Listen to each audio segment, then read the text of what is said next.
우리 한 절씩 교독하겠습니다. 15절부터 19절 말씀. 그들이 조밥 먹은 후에 예수께서 시몬 베드로에게 이르시되 요한의 아들 시몬아 네가 이 사람들보다 나를 더 사랑하느냐 하시니 이르되 주님 그러하다이다. 내가 주님을 사랑하는 줄 주님께서 더 잘 아시나이다. 이르시되 내 어린 양을 먹이라 하시고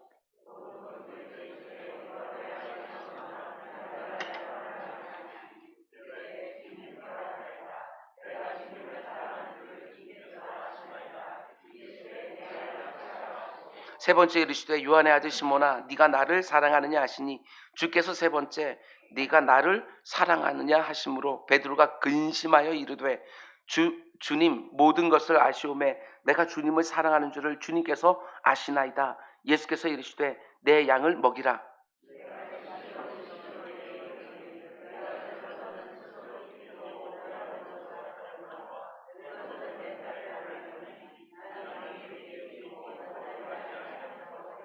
우리 함께 이 말씀을 아시면 베드로가 어떠한 죽음으로 하나님께 영광을 돌릴 것을 가리키심이로라.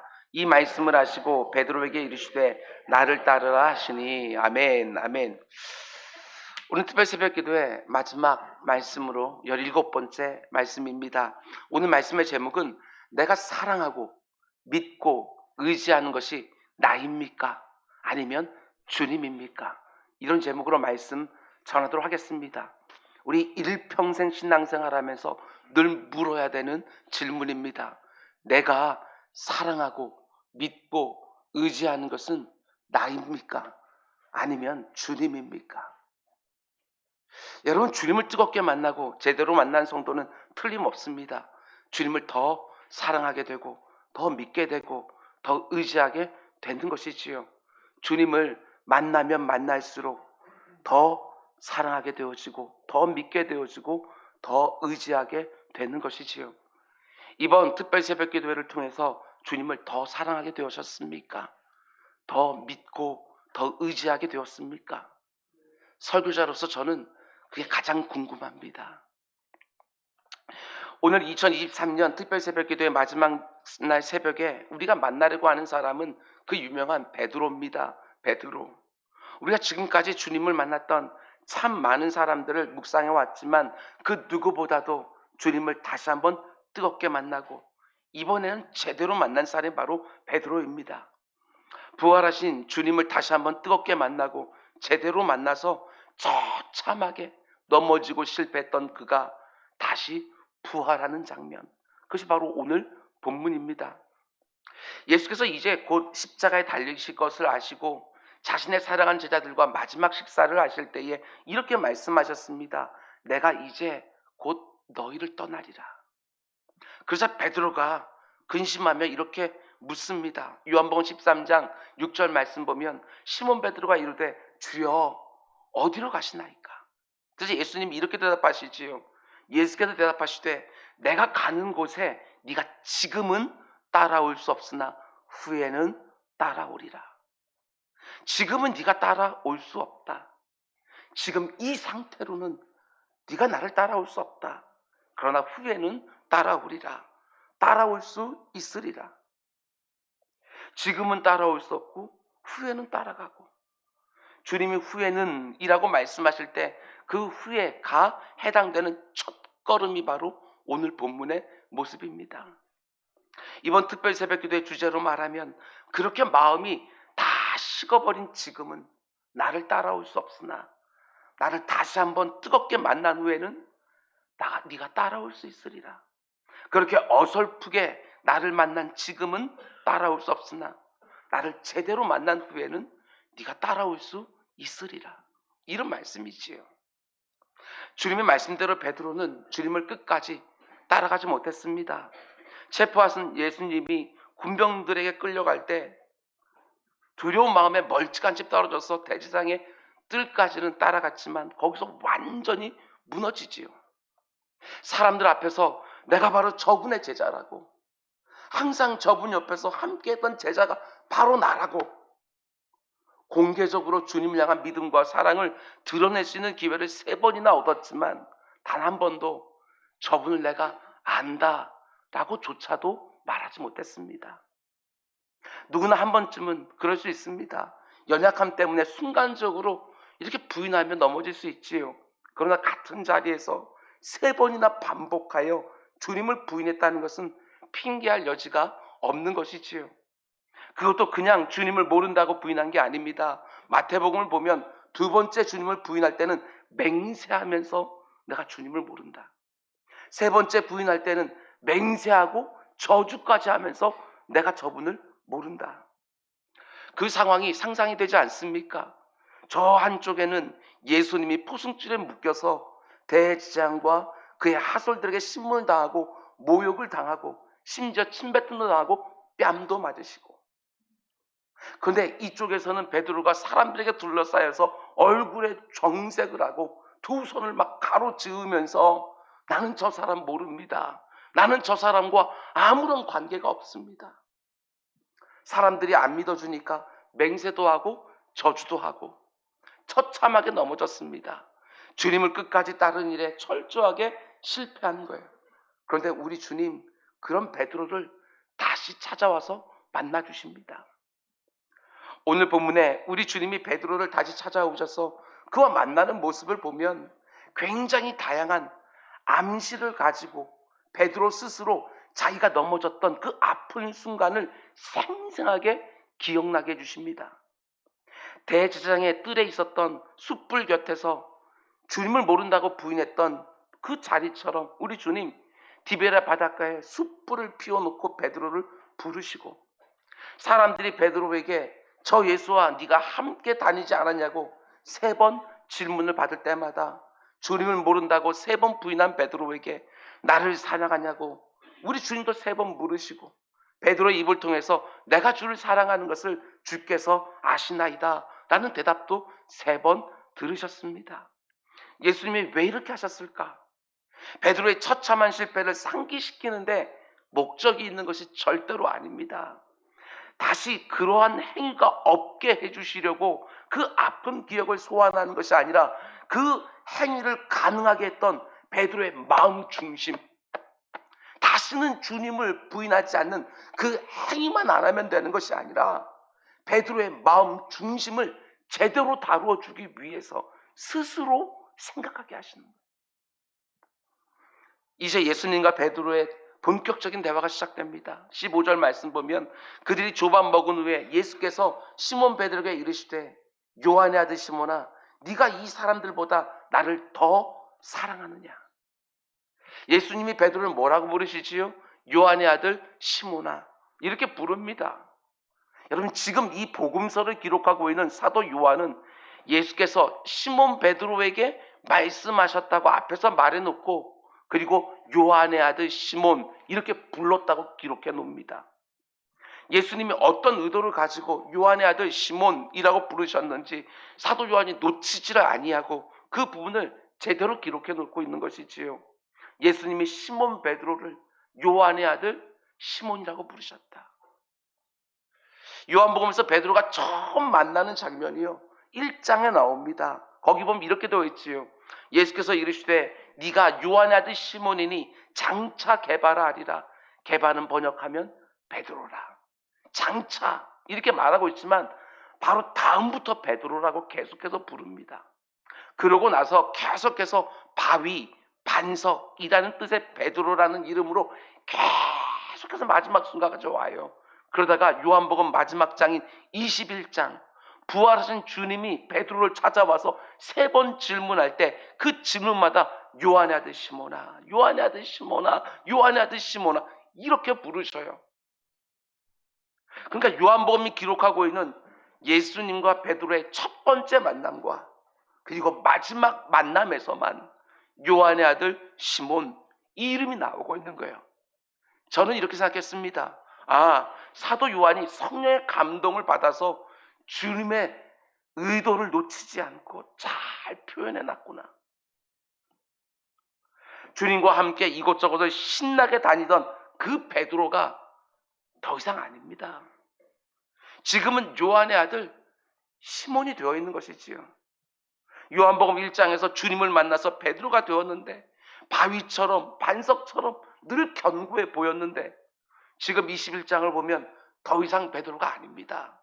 요한의 아들 시몬이 되어 있는 것이지요. 예수님이 베드로에게 질문하실 때마다 요한의 아들 시몬이라고 계속해서 부릅니다. 그냥 나를 사랑하냐? 이렇게 물을 수도 있을 터인데 그렇게 3번 물을 때마다 앞에 꼭 이름을 넣어서 요한의 아들 시몬아, 네가 나를 사랑하느냐? 요한의 아들 시몬아, 네가 여전히 나를 사랑하느냐? 요한의 아들 시몬아, 네가 정말 나를 사랑하느냐? 이렇게 부르시는 거예요. 베드로가 그 이름을 들을 때마다 얼마나 괴로웠겠어요. 그렇게 부르신 적이 한 번도 없는데 3번째로 그 이름을 부르실 때 17절 말씀 보면 베드로가 근심했다. 이런 표현이 나옵니다. 원뜻 그대로 하면 베드로가 심히 비통해하고 괴로워했다. 이런 뜻입니다. 베드로를 요한의 아들 시몬이라고 부르면서 우리 주님 물으시지요. 15절을 보면 네가 이 사람들보다 나를 더 사랑하느냐. 여러분 잘 보셔야 돼요.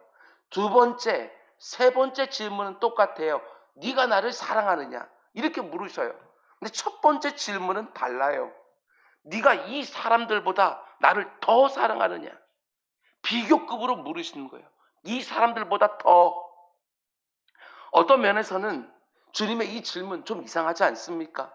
지금 이 자리에 다른 제자들도 다 함께 있는데 베드로에게 지금 여기 있는 다른 제자들보다도 네가 나를 더 사랑하느냐? 왜 이렇게 물으셨을까? 그럼 베드로가 그럼요 주님, 여기서 제가 주님을 가장 많이 사랑합니다. 이렇게 어떻게 대답하겠습니까? 우리 주님의 질문이 좀 이상하게 들리는 거예요. 그러나 주님이 지금 이상하게 질문하는 것이 아니라 베드로의 마음 중심을 제대로 다뤄주기 위해서, 베드로가 실패했던 이유를 제대로 드러내주기 위해서 과거의 어떤 한 시점으로 베드로를 지금 이 질문으로 데려가고 있는 거예요. 그게 어떤 자리입니까? 예수님이 마지막 만찬 자리에서 너희들 모두가 다 나를 버리리라 이렇게 말씀하니까 베드로가 너무나도 불쾌한 거예요. 그리고 이렇게 장담, 확신을 가지고 자신 있게 말합니다. 베드로가 대답하여 이르되 모두가 다 주를 버릴지라도 나는 결코 버리지 않겠나이다.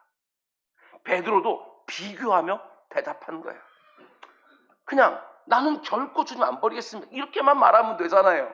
근데 왜 다른 제자들까지 다 끌어들여서 모두가 다 주를 버릴지라도, 여기에 있는 모든 제자들이 다 주님을 버릴지라도 나는 주님 안 버립니다.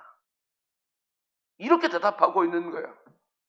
여러분, 베드로가 실패했던 가장 중요한 원인 하나가 여기서 보이지 않습니까? 나는 다른 제자와 다르다. 나는 이 사람들보다 낫다. 이렇게 생각하고 있는 거야. 그래서 모두가 다 주님을 버려도 나는 안 버리지. 난 저들과 다르지. 저들보다 나는 신앙이 더 좋지. 더 주님 사랑하지. 이 마음이요, 그 깊은 곳에 배어 있는 거예요. 생각해 봤습니다. 베드로는 어떤 근거로 나는 다른 제자들과 다르고 주님을 더 사랑한다, 더 낫다, 이렇게 생각을 했을까? 지난 3년 동안 누구보다도 열심을 냈어요. 누구보다도 주님 가까이서 수행했어요. 다른 제자들보다 나는 믿음도 더 좋습니다. 다른 제자들 다들 두려워 떨고 있을 때 나 혼자 주님 한 분만 딱 믿고 풍랑 있는 바다에 뛰어내렸어요. 그 어떤 제자들도 못 해봤는데 나는 주님과 함께 물 위도 걸어봤어요. 다른 제자들보다 나는 누구보다도 주님에 대해서 잘 알고 있어요. 주는 그리스도시요 살아계신 하나님의 아들이시니다. 그 고백도 내가 했어요. 내 신앙 고백 위에 주님께서 자신의 교회를 세우시겠다고 그렇게 즐거워하면서 자신을 인정해 주기도 했어요. 그런데 예수님이 너희가 나를 다 버릴 거다 이렇게 말씀하시니까 너무너무 불쾌하지요. 다라니요 주님. 아닙니다. 나는 아닙니다. 다른 제자들은 주님을 다 버릴 수 있어도 나는 절대로 안 버립니다. 베드로가 예수님을 3번 부인할 수밖에 없었던 이유가 여기 있지 않겠습니까? 입으로는 주님을 믿는다고 고백하지만 주님과 함께하면서 이런저런 체험도 많이 했지만 내가 어떤 사람인지를 제대로 보지를 못했어요.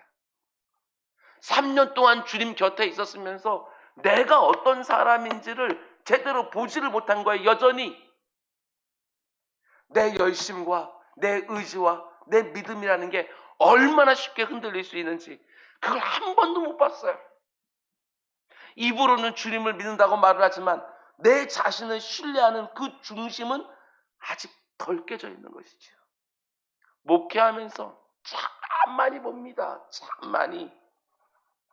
제 자신에게도 보고 여러분에게도 보고 그래도 어느 정도 신앙 괜찮게 하신다 하는 분들 보더라도 여전히 내 자신을 제대로 보지를 못할 때가 얼마나 많은지 당연합니다. 주님을 제대로 만나지 못하면 내 자신도 제대로 볼 수가 없어요. 온전히 주님을 믿는 것이 아니라 사실은 내 자신을 믿는 것이지요. 내 열심을 믿고 내 결단을 믿고 내 의지를 믿습니다. 다른 제자들은 다 주님을 버려도 나는 결코 주님 안 버림. 어떻게 이런 말을 할 수 있겠냐고요. 제가 늘 말씀드리는 것처럼 여러분과 제 안에 검증이 안 된 부분이 얼마나 많은데 지금까지 살아오면서 우리가 경험했던 거 그때는 주님 안 버렸을 수 있어요. 근데 어느 누구도 확신할 수 없어요. 앞으로 인생을 살아가면서 어떤 일들을 우리가 경험하게 될지 우리는 어느 누구도 확신할 수 없는데 나 주님 절대로 안 버립니다. 순교하는 그 자리에 있어도 주님 끝까지 안 버릴까? 지금은 자신 없어도 하나님께서 그 순간이 오면 여러분과 저에게 또한 그런 담대한 믿음도 순교할 수 있는 믿음도 허락해 주실 거라고 믿어요. 그런데 언제나 내가 흔들릴 수 있는 줄 알고 주님 더 의지하고 더 믿고 더 가까이 붙으려고 날마다 제대로 만나려고 뜨겁게 만나려고 사모하며 살아가야지.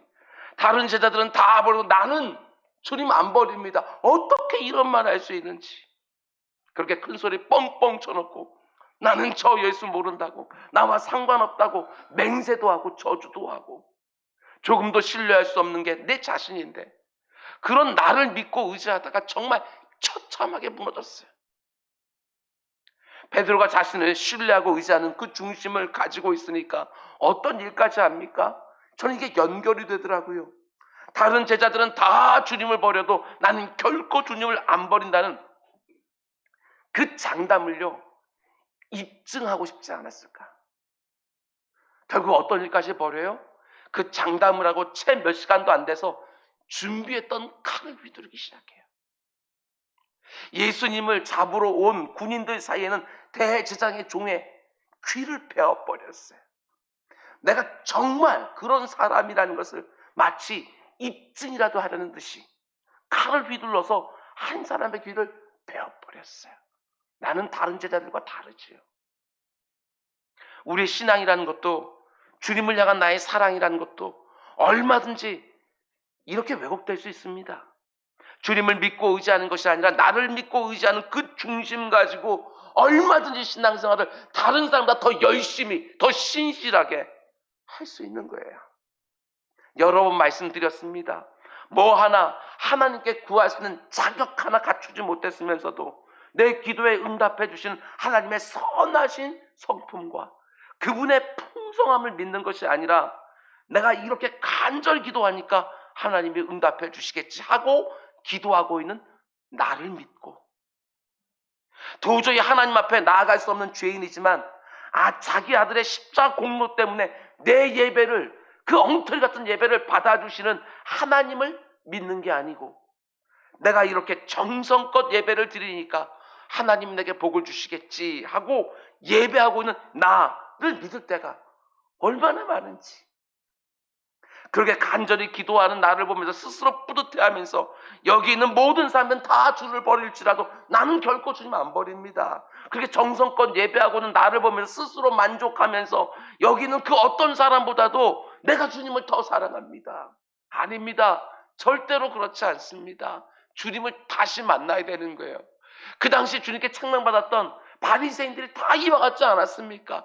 우리 주님께서 그렇게 여러 차례 높아지지 마라, 교만해지지 마라, 높아지려고 하면 낮아지게 될 것이고 낮아지려고 애를 쓰면 쓸수록 주님께서 높여주리라, 이렇게 말씀해 주신데도 불구하고 우리는 내 자신이 어떤 사람인지 제대로 보지를 못하는 거예요. 처음 특별 새벽 때 말씀드렸습니다. 세례 요한의 말씀, 그 짧은 말씀을 두 번에 나누어서 나는 쇠하고 그분은 흥하여 하리라. 내 일평생의 원칙으로 삼고 살아야 진짜 그게 주님 의지하는 것이고 진짜 주님을 믿는 것이고 그분 사랑하는 모습인 거예요. 여러분과 저의 모습 가운데 꼭 이 모습 점점 더 분명하게 드러날 수 있도록 나는 죽고 주 안에 살아가는 우리 모두가 될 수 있기를 주님을 축원드립니다. 여러분, 베드로를 다시 찾아오신 주님이 이 모든 사람들 네가 나를 더 사랑하느냐 이렇게 물으실 때 베드로가 어떻게 대답하지요? 자기를 믿고 신뢰하고 의지하는 그 중심이 조금씩 주님을 믿고 신뢰하고 의지하는 중심으로 옮겨가기 시작합니다. 15절 중간쯤 보면 베드로가 이렇게 대답합니다. 주님 그러하나이다. 내가 주님을 사랑하는 줄 내가 확신합니다. 제가 주님을 가장 사랑합니다 이렇게 말하는 것이 아니라 주님이 아시나이다. 예전 같으면 분명 이렇게 말했을 거예요. 그럼요 주님, 제가 비록 실패하긴 했지만 이 자리에 있는 모든 제자들보다 가장 주님 사랑한다는 건 변함이 없습니다. 이렇게 말했을 거예요. 근데 지금은 주님이 아십니다. 이렇게 대답한 것이지요. 내가 어떤 사람인지를 그 처절한 실패를 통해서 본 거예요. 저는 이렇게 묵상했어요. 우리 주님 베드로를 보면서 네가 지금은 나를 못 따라오는데 후에는 따라오리라, 이렇게 말할 때 그 지금과 후에 뭐가 있을까? 이 3번의 실패가 필요하지 않았을까? 주님은 어쩌면 베드로의 입을 꽉 틀어막아서 그렇게 부인하지 못하게 하실 수도 있지 않았을까? 그런데 그 3번의 실패를 다 허용하면서 베드로 속 중심에 있는 그 어그러진 것들을 다 들추어낸 것들은 아닐까? 그래서 주님을 그 이후에는 정말 끝까지 따라올 수 있게 하신 것이 아닐까? 내 인생에 처참하게 무너졌던, 스스로도 어떻게 네가 이럴 수 있냐, 예수님을 그렇게 사랑한다고 말하던 네가 어떻게 그럴 수 있느냐고 처절하게 낙심했던 그 순간, 오히려 그것이 내 자신에 대한 신뢰, 그것을 다 무너뜨릴 수 있는 가장 좋은 기회가 아닐까, 이런 생각이 정말 들어요. 만약에 베드로가 여전히 자신을 신뢰하고 믿고 의지하는 중심을 가지고 있었다면 틀림없어요. 자기가 주님을 3번이나 부인할 수밖에 없는 이유를 분명히 갖다 댔을 거예요. 핑계하거나 누군가를 탓했을 거예요. 내가 어쩔 수 없었다고, 그 사람들 정말 악하다고, 아니 다른 제자들은 다 도망갔는데 나는 그래도 주님이 끌려가신 대제사장의 뜰까지는 쫓아갔다고. 그런데 자신은 다시 찾아오신 주님 앞에서 베드로가 완전히 무너진 중심을 보이는 거예요. 더 이상 자신을 주장하지 않습니다. 변명하거나 책임도 전가하지 않습니다. 오늘 새벽에도 우리 주님 누군가를 찾아가실 것입니다. 특별히 한때 뜨거운 마음을 가지고 주님을 바짝 쫓았지만 지금은 마음도 다 식어버리고 주님은 멀찌감치 떨어져서 겨우겨우 쫓아가는 분들을 찾아가서 물으실 거예요. 너는 아직도 네가 이 사람들보다 나를 더 사랑한다고 생각하느냐? 이번에 특별 새벽기도가 바로 있기 전에 여러분 구역 대신방이 있었어요. 한 분 한 분 다 기도 제목 내놓는데 그 가운데 속에 이번 특별 새벽 주제를 가지고서 기도 제목 내놓는 분들이 꽤 여럿 있었습니다. 지금 다시 한번 뜨겁게 만나고 싶습니다. 이번에 제대로 만나고 싶습니다. 그 뜨거웠던 첫사랑 좀 회복하고 싶습니다. 이렇게 말하는 분들 꽤 여러 분 있었습니다. 예수님을 처음 만났을 때 너무너무 좋아서 그 뜨거운 마음을 가지고 내 일평생 드리겠다고 장담을 하고 내 모든 일의 우선순위도 주님 기뻐하신 일들로 다 채워놓고 예배 시간만 기다려지고 강단에 선포되어지는 말씀 하나는 다 나에게 주시는 말씀이고 기도할 때 하나님이 내 기도는 더 잘 응답해 주시는 것 같고 내가 누구보다도 주님을 더 사랑하는 것 같고 주님을 위해서라면 그 어떤 고난과 수고와 억울함도 다 견딜 수 있을 것 같은데 시간이 점점점 흐르면서 여전히 내 안에 있었던 그 못돼 먹은 내 자아라는 것이 막 튀어나오기 시작을 하면서 마음도 식어지고 내가 주인 되어져 있고 주님도 내 마음대로 다 하고 맨날 억울한 마음만 있고 내가 원하는 대로 주님이 안 해주는 것 같다. 하나님도 난 섭섭하기도 하고 사람들 나보다 더 덜 사랑하면서 나보다 더 충성스럽지도 못하면서 그 가운데서 이런저런 모습을 보게 되었으면 그 가운데 부화가 나기도 하고 주님을 향한 그 사랑, 첫사랑만 그리워하는 것이지 회복하고 싶은 열정도 사모함도 그렇게 없는 여러분 그것들이 우리의 모습일 때가 얼마나 많은지 주님을 다시 한번 뜨겁게 만나고 정말 제대로 만나고 싶습니까? 그 설레었던 첫사랑 정말 다시 회복하고 싶습니까? 그러면 기도의자에서 나를 찾아오시는 그 주님 앞에 내 마음 중심에 있는 진짜 문제를 반드시 쏟아내야 되는 거예요. 여러분 변명하거나 핑계대지 말고 누군가에게 아니면 어떤 사건에 책임 전가하지 말고 내가 첫사랑을 잃어버리게 된 그 책임을 정직하고 구체적으로 내 입으로 시인해야 되는 거예요. 하나님이 선악과를 따먹은 아담을 찾아와서 부르시지요. 아담아 네가 어디에 있느냐. 그러니까 동산나무에 숨어있던 그 아담이요 하나님께 대답해요. 하나님 제가 벌거벗어서 부끄러워 숨었습니다. 여러분 우리는 늘 이 모양인 거예요. 나를 찾아오신 하나님 앞에서 정말 해야 될 말을 하지를 않아요. 변명하고 핑계하고 책임 전가하면서 진짜 해야 되는 중요한 얘기는 안 해요. 하나님이 절대로 먹지 말라고 한 그 나무의 열매 그거 먹으면 죽는다고 말씀하셨지만 제가 먹었습니다. 그 이야기를 해야 되는데 늘 다른 이야기를 하는 거예요. 그래도 내 자신의 면을 세우고 싶어서 늘 다른 이야기만 늘어놓는 것이지요. 아닙니다. 그러면 주님을 다시 한번 뜨겁게 만날 수가 없는 거예요. 내 중심에 담긴 이야기를 쏟아놔야 되는 거예요. 예수님의 인격과 내 인격이 딱 맞닥뜨리는 그 순간이 있어야 이 안에서 불이 붙는 것이지.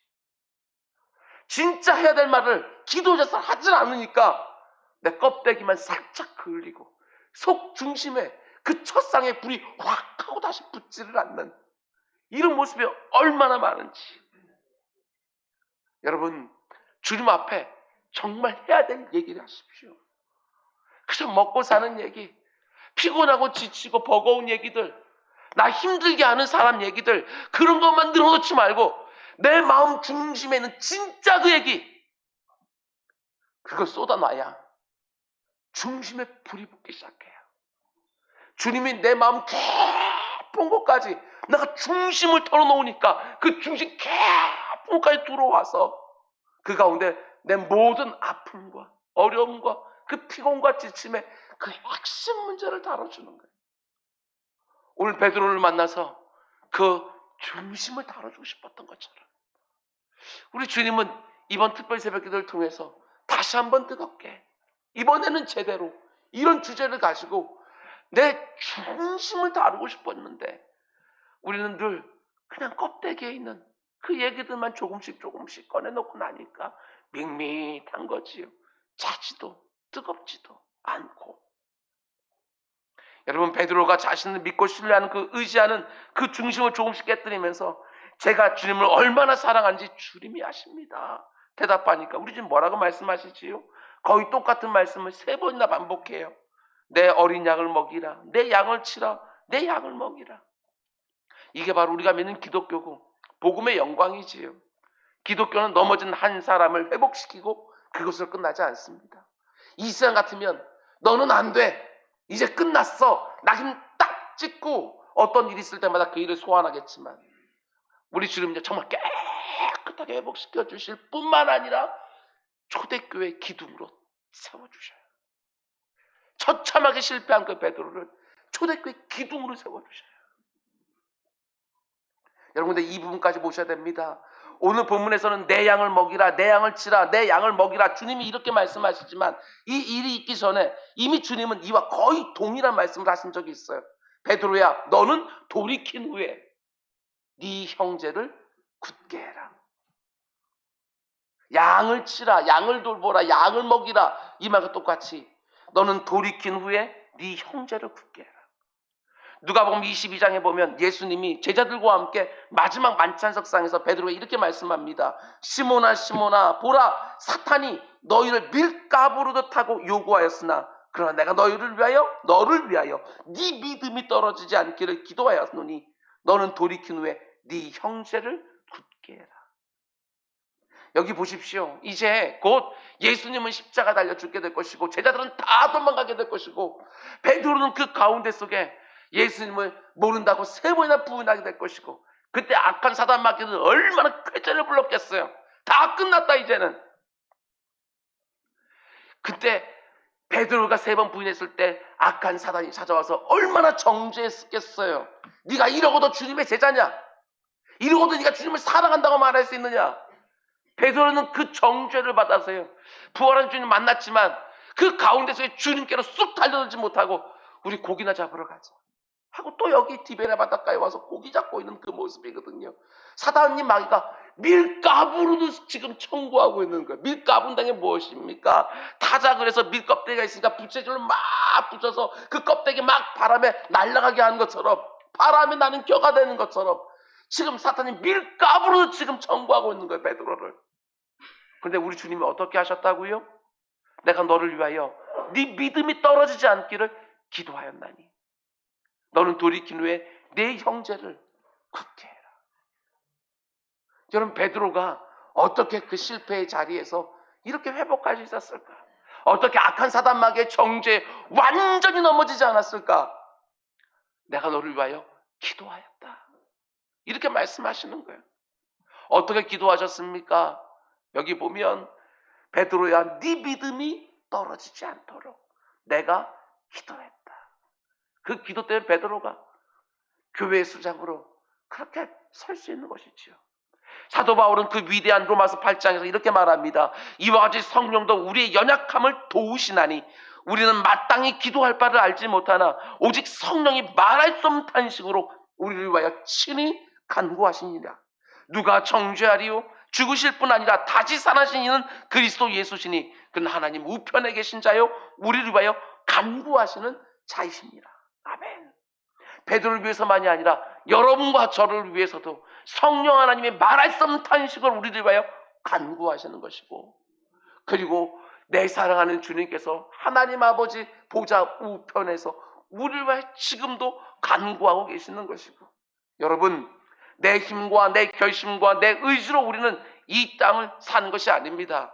예배하고 있는 나를 의지하는 것도 아니고 기도하고 있는 내가 대단한 것도 아니고 나를 위해서 친히 기도하고 계시는 그 예수 그리스도 그분 의지하고 믿고 사랑하며 살아가는 거예요.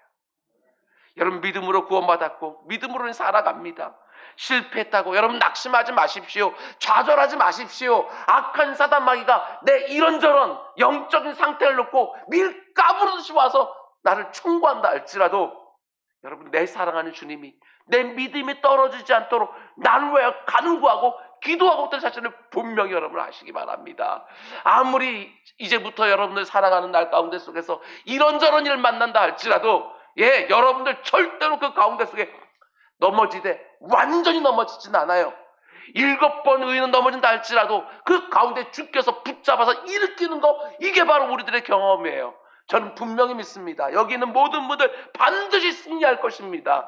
여러분의 인생길 가운데 속에 아무리 힘들고 버거운 일을 만난다 할지라도 그 가운데 잠깐 흔들릴 수 있어도 잠깐 주저할 수 있어도 아니 그 가운데서 주님을 3번이나 부인한 것 같은 정말 두고두고 후에 막심한 일들을 벌인다 할지라도 우리 주님은 절대로 포기하지 아니하시고 내 믿음이 완전히 떨어지지 않도록 기도하실 것이고 우리를 끝끝내 주님이 원하시는 모습으로 빚어내실 것입니다. 여러분 베드로가 부활하신 주님을 다시 만난 이 순간 이후로 교회 역사 기록을 보면 베드로는 늘 울었다고 합니다. 그의 눈에는 눈물의 감격과 감사가 있었다고 합니다. 그리고 그때는 주님을 끝까지 따르지 못했지만 결국에는 주님 가신 길을 뒤따라서 십자가에 거꾸로 매달려 순교하는 모습을 보게 되었습니다. 여러분, 우리 이제 차지도 않고 뜨겁지도 않은 그 미지근한 모습으로 신앙생활 하지 맙시다. 더 이상 그렇게 하지 맙시다. 한번 훅 하고 주님께로 달려 들어가서 정말 예수 처음 믿을 때보다 더욱더 성숙한 모습으로 주님 더 사랑하고 더 의지하고 더 믿고 어설프게 만나서 다른 사람들 귀납에는 그따위 신앙생활 하는 것들이 아니라 내가 얼마나 많이 망가졌는지를 알고 내 모습 그대로 드러내놓고 주님만 의지해서 하나님의 그 풍성하신 은혜와 사랑만 사모하며 살아가는 우리 모두가 꼭 될 수 있기를 주님의 이름으로 축원드립니다. 기도하겠습니다.